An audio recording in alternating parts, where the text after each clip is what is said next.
Quanesha, tell us who you are and where you teach and how long you've been teaching. Okay, so my name is Quanesha Medina. I'm a K-5 teacher. I'm teaching at Hope Christian School for Dayless. I've been teaching for over 4 years. I believe it's 5 or close enough to 5 years. I'm teaching now. Awesome.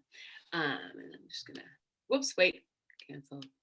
I'm gonna, why did you want to become a teacher? That's a very good question. I started off in nursing, but I knew my goal was to save lives. And at first, I thought it had to be nursing because nurses, they get to save lives, they get to help people. But then I realized I did not like science at all.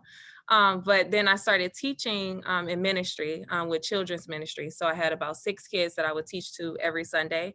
And then one of the workers, she actually was like, "You're a really good Bible teacher." And she was like, "I work at a Christian school. You should come, check it out and see if you want to be a teacher's assistant." And so I did apply for that job. I got the job. And shortly after being a teacher's assistant, like a few months went by, the principal asked me to lead teach for the following year.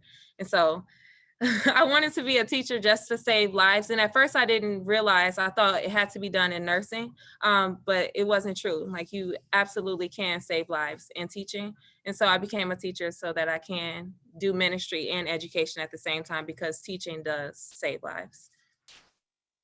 Beautiful. Okay, what's a moment that really shows your strengths or abilities as a teacher? Tell me a story about your teaching or your work with kids.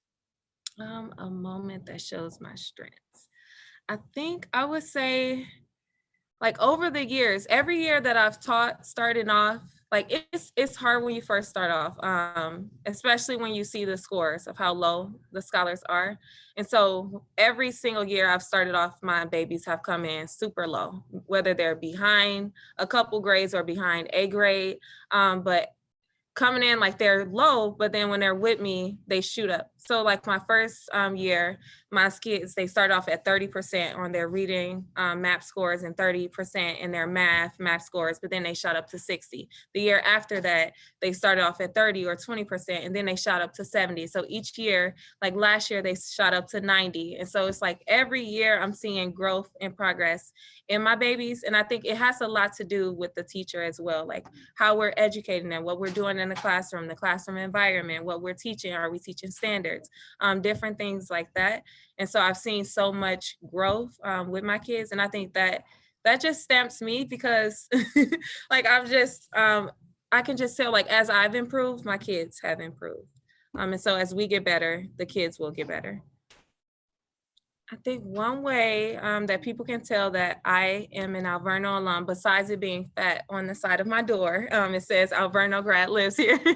I think it's my communication skills. Like a lot of people come up and they're just like, you're so personable. Your communication skills are really good. I'm even my leader, like going to help other teachers.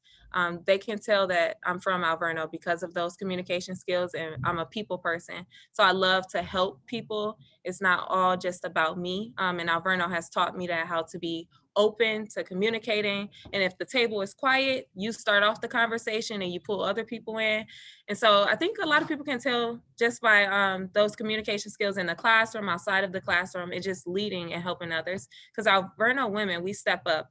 And so they can tell when they see a leader, when they see somebody communicating, and when they see somebody not only just being at the top, but pulling others to the top with them. Okay. A learning experience.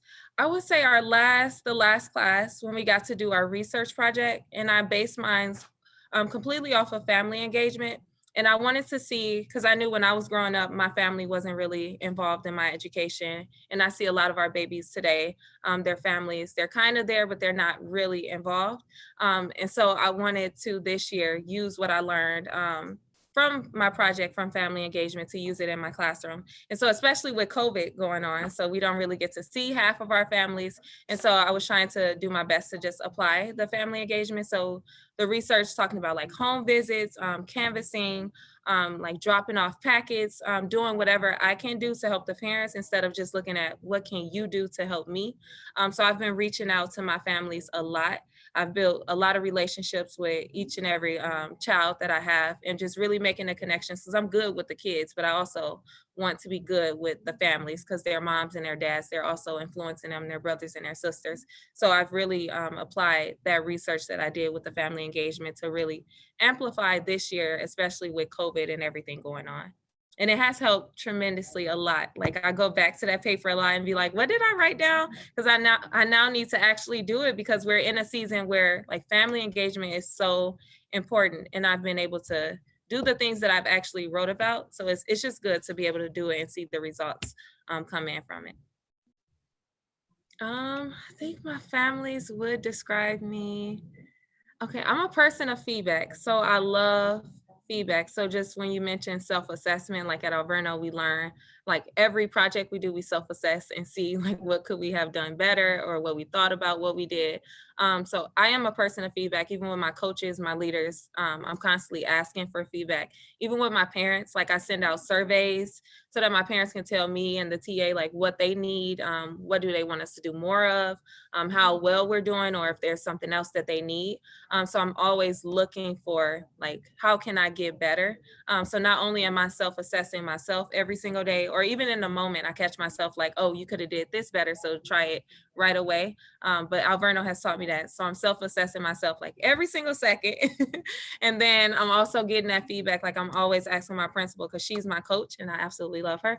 I'm always asking her like, how can I do better? Or what did you think about this? And so self-assessment, that's the biggest thing. I'm always receiving feedback and always asking for feedback. Okay. I would say teaching is a blessing. It may not look like it when you first start off because you won't necessarily know everything. It's almost my fifth year into education and I still don't know everything. Like I'm still learning, I'm still growing. I would say don't be closed minded, like we were talking about before. Like always take feedback and take it from anybody. You could take it from your kids, you could take it from your teacher's assistant. Like my TA, she's always giving me feedback. And I'm always taking it and listening to her. I'm taking it from my leaders. And then just like I said before, it is a process. So do not quit when the year is rough, because my first year was all over the place. I didn't know what I was doing. I look back at my videos and I'm like, Lord Jesus, I thought it was the kids. It was not the kids. It was absolutely me.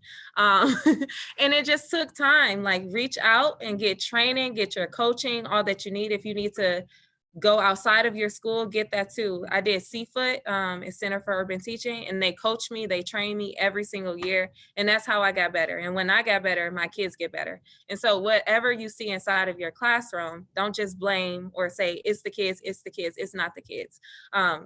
You got to look back at ourselves as the educators, because we are the leaders in our classroom, and always tell other people, and even the people that I'm coaching, we set the tone in the classrooms. We are the thermostat. So whatever you want the temperature to be in your room, you have the ability to set it. If you want high scores, you have the ability to set it. If you want good kids, you can teach them how to be good. But everybody has to be taught. Like I didn't start off an expert. I'm still not an expert. And it's the same for our kids. They're not going to start off the way that you want them to, but everybody is learning. So you're learning, your kids are learning, and just stick with it, trust the process. And as you go on and you move up in years, like you will get better and your kids will get better. And you'll love every baby that you'll meet in your classroom. And they'll thank you because they'll remember you when they get older.